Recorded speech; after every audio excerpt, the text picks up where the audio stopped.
And as it turns out, that crooked doctor in Kosovo nearly killed me by prescribing a strong antibiotic that ate up my stomach lining, and if I didn't come home when I did, it probably would have caused horrific, irreversible damage, and probably would have killed me.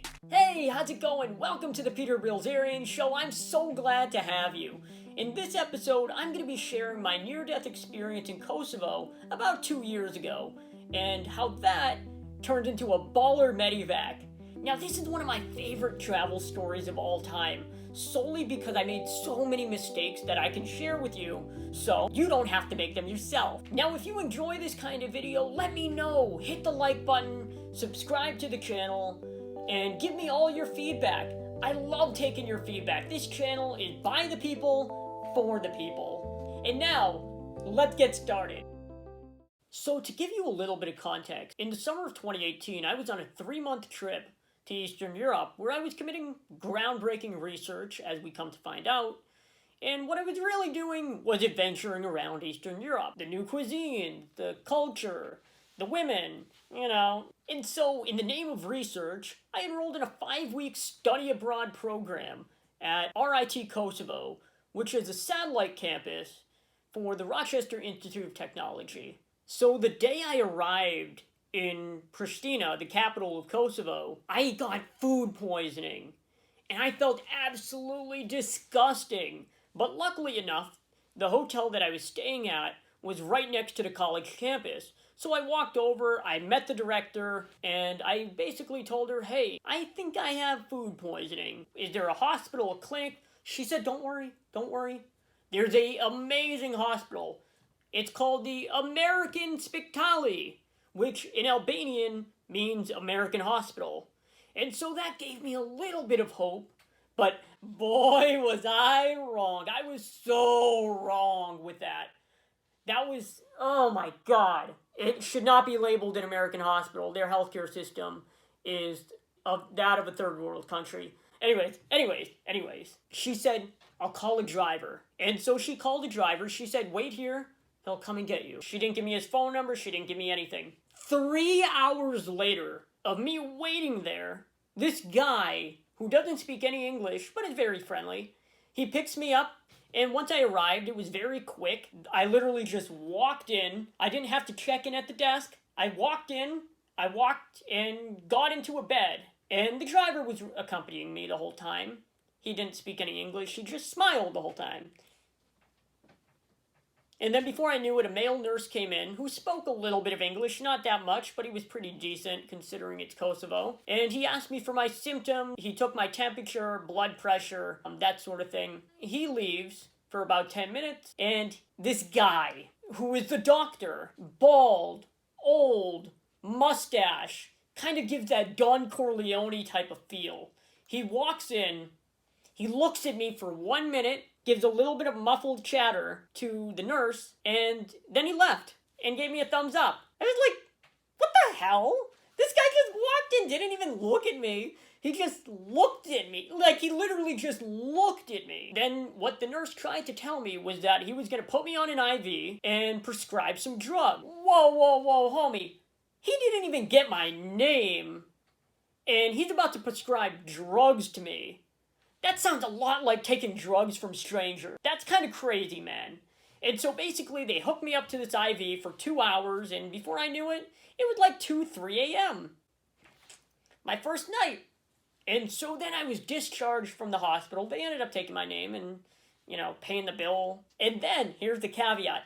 I then realized that the next day I had to go on a study tour with the whole study abroad group for about a whole week, going around all the Balkans to Albania, Montenegro, Croatia, Serbia, Bosnia, and then back to Kosovo. That's really my moment where I said, oh shit. So that next day, we all got up on this big tour bus, and we got to Montenegro, and I got the medicine. It was a lot of antibiotics that this guy prescribed to me. Like, if you look at the list, I don't know if I have any photos of it, but the list is like 5 different prescriptions, and I kind of questioned it. And we'll talk about that later. My health very quickly deteriorated over the next 7 days.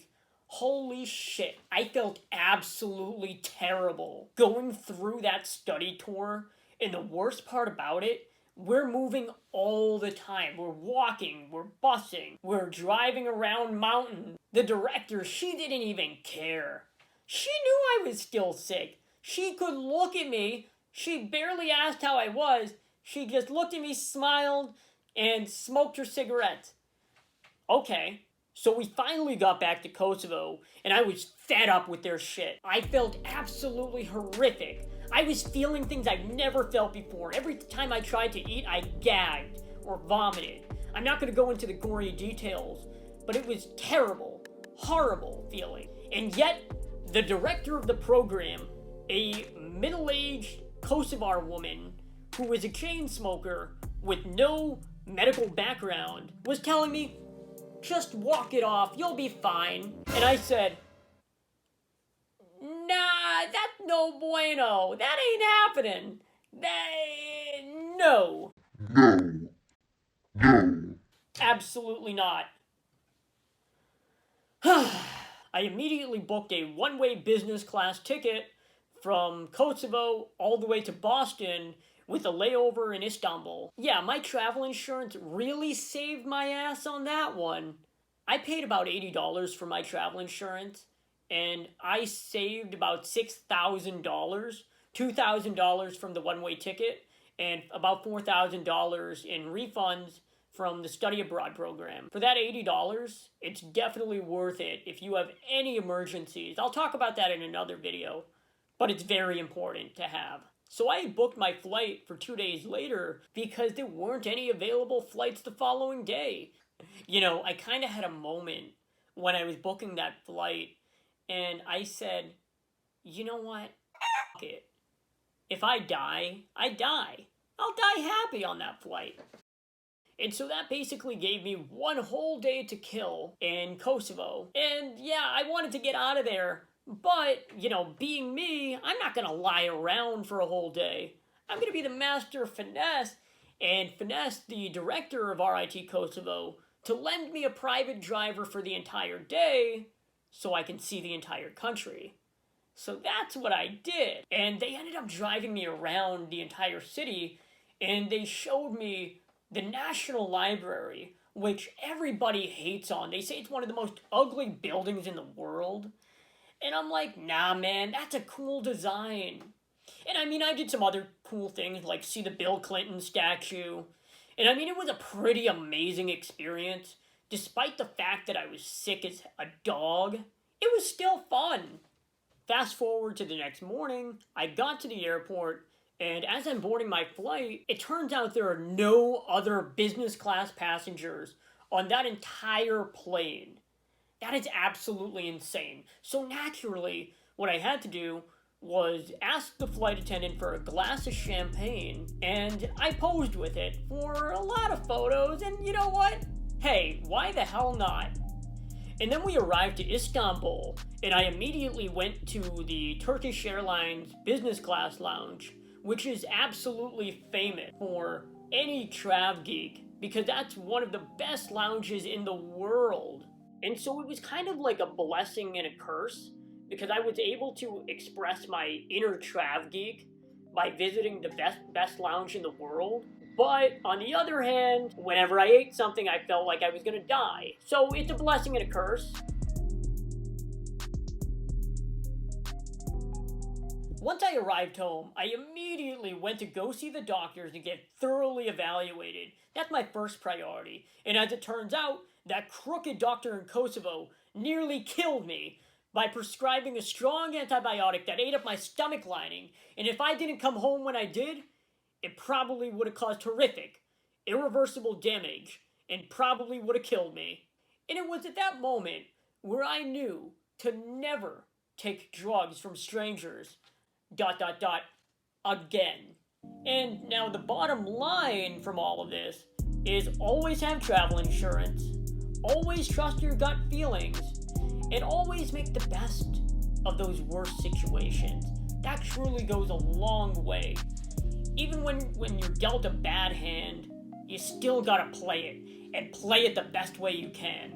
And although my experience with Kosovo was kind of tainted by this food poisoning snafu, I still want to make a redemption trip so that I can go to Kosovo and truly experience their culture, their food, get to know their people. That's what I really want to do. That's what I really love doing. So, with that, thank you for watching. If you came this far, feel free to hit the like button, subscribe to the channel, and I'll see you next time.